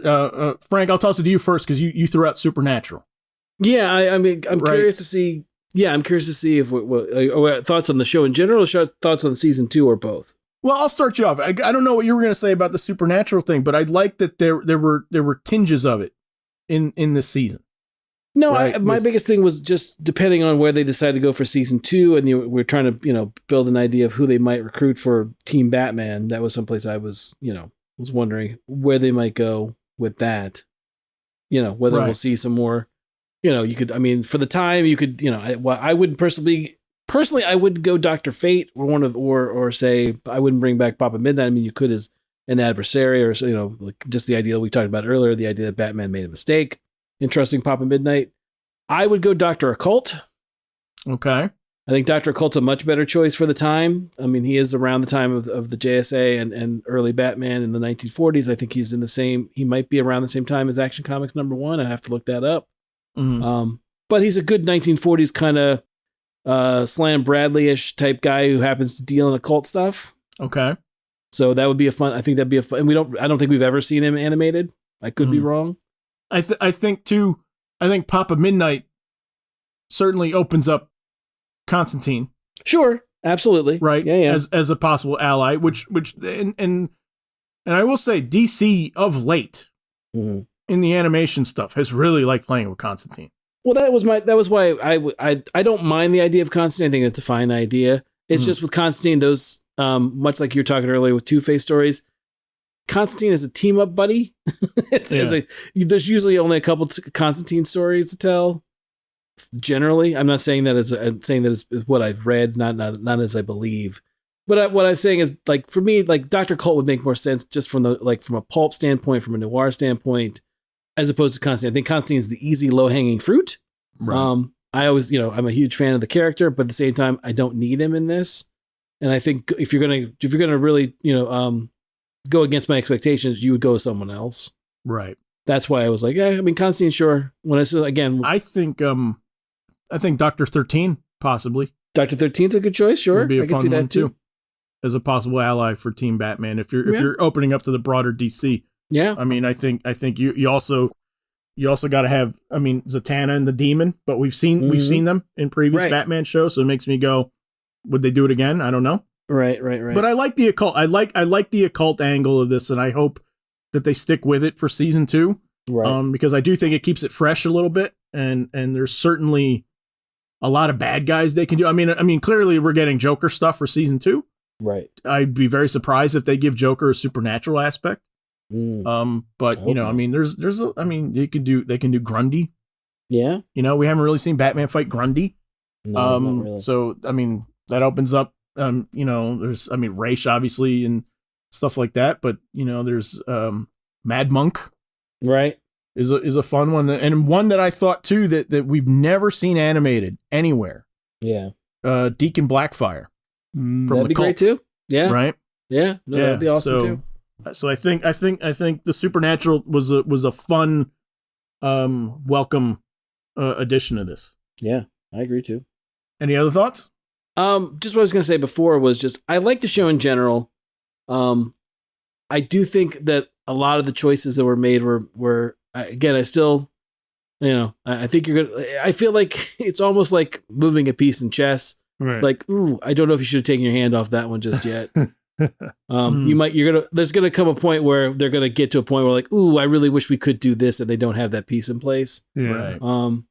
Overall, I mean, I agree with you that for a show that's geared more towards adults, there were times with some of the things the things that happened surprised me from like, oh, okay, well, this is definitely stuff that they couldn't have done on the old series. When I talk about Batman the Animated Series, I should say. But overall, I wanted, I guess what I wanted was more of a show that was more of an adult show that still didn't necessarily change a lot of conventional stuff, I guess. Yeah. Stuff that I'm used to. I'm not by any means trashing it or saying it was bad, because it wasn't. There were definitely things I enjoyed about it quite a bit. I'm hopeful for season 2, not just because of the Joker, but for other stuff. So we'll see. You know, I'm all for another season. I'm just curious where it's going to go, in lieu of the fact that, you know, we've already killed 2 villains. So, you know, that's all. I'm just curious. That's all. What do you think, Clifton? Thoughts are very similar to Frank's insofar as the choices that are made. Because, like, you know, as we said going along, there were definitely choices that I was not feeling here and there. Overall, I do like the show. But yeah, there's some of the choices, some of them, you know, I got on board with. I saw where they were going. Some they're in the process, I feel like, of getting there. I see the progress they're making. And then some Bullock, like I'm still completely not on board with.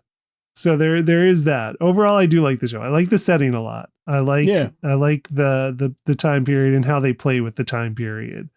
So I am excited to see more of that. Overall, like I've found a lot of their character choices, not all, a lot of their character choices, their changes interesting. Where again, I feel like I get it. I feel like I get the ideas behind the decisions they're making, but not all the time. I get right. But so I am interested to see season 2. Joker, I kind of find it more interesting when he's not on the board. Yeah. Than when he is. Just if you're going to do a different take, then I don't need him. But I'll see. I'll see what they do with him. I tend to agree. I think at this point it's more interesting when he's not around, but the fact that I feel like that they're playing with things makes me go, oh, that could be interesting. Like if you have something new to say, right, that could make it refreshing. I like the setting a lot. I think the setting does a lot of opens things up in a really fun way. I like to see them steer into the setting a bit more. One of the things I thought was like we didn't really see a lot of like source music in it. Right. You know, I think it'd be fun to get kind of like jazzy, like big band stuff. Yeah. In there. I'm sure they got some like old standards in their library, in the Warner Brothers library they can use. I would think. Yeah. They've got to have some old scores from that time, I would think. Yeah, of course. I mean, that's a good point. It is interesting. I mean, this show got announced the same time as My Adventures with Superman, and I think My Adventures with Superman was a little bit more of a surprise. Mm-hmm. It didn't really have like well-established creators on it that we knew just yet, and we didn't really and it like separated itself immediately from all like other Superman things. And this, I think, had such a creator heritage attached to it and a visual heritage attached to it that it does feel a bit more like, as connected it is to this beloved other Batman cartoon that we all love, it does make the show feel like a throwback now.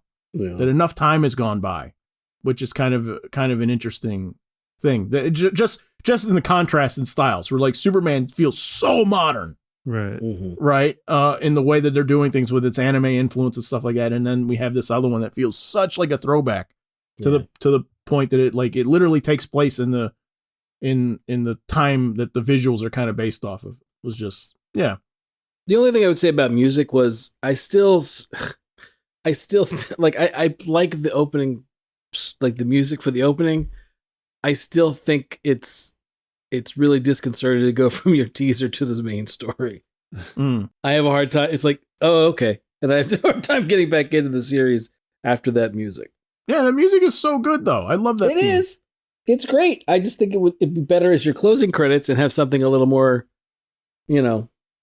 action, a little less somber. Yeah, a little less reflective or somber, I guess is the way to put it. Okay, I see what you mean. That's my only thing, because I feel like it does, especially if you have an upbeat, like oh, the action's happening, and then oh no, it's not. So I will say though, the other thing I will completely co-sign on at this point. Like I'm willing to go with them on it if they don't want to do it. I'm good with no Robin. I'm good with no Barbara's Batgirl. I kind of don't want it. Okay. I'll be frank. As offended as I was with sort of like their treatment of like writing them all off the board. Yeah. And I get that like people would always, if they didn't do that, like they were always going to ask for it. Fans were always going to ask. Right. But I think in a weird way, they're still going to ask anyway. Yeah. Because you've introduced them. Because now they're there. Right. But I'm good. I mean, I'm good if they don't do it. I kind of prefer it. And the other fun thing that I will just point out just for observation, Batman Beyond is always, this is the Bruce Timm rule, Batman Beyond is always 50 years from now. Right? Whenever now is, Batman Beyond is always 50 years. Okay. So let's say Cape Crusader is 1941. Right. That would mean that Batman Beyond in the Cape Crusader universe would take place in 1991. Wow. I'm just saying that would be fun. Yeah. I'm just saying that could be fun. Yeah. So, all right. So that was our season review of Batman Cape Crusader. If you'd like to suggest a topic, email us at info@letmeknowhowitis.com, or you can track us down on Blue Sky at LMKHII, reminding you that you can find links and examples to everything we talk about on letmeknowhowitis.com, where you can check all of our past episodes. Just please, however you find us, don't forget to like, subscribe, and leave us a review, and follow us on social media, and we will see you guys next time.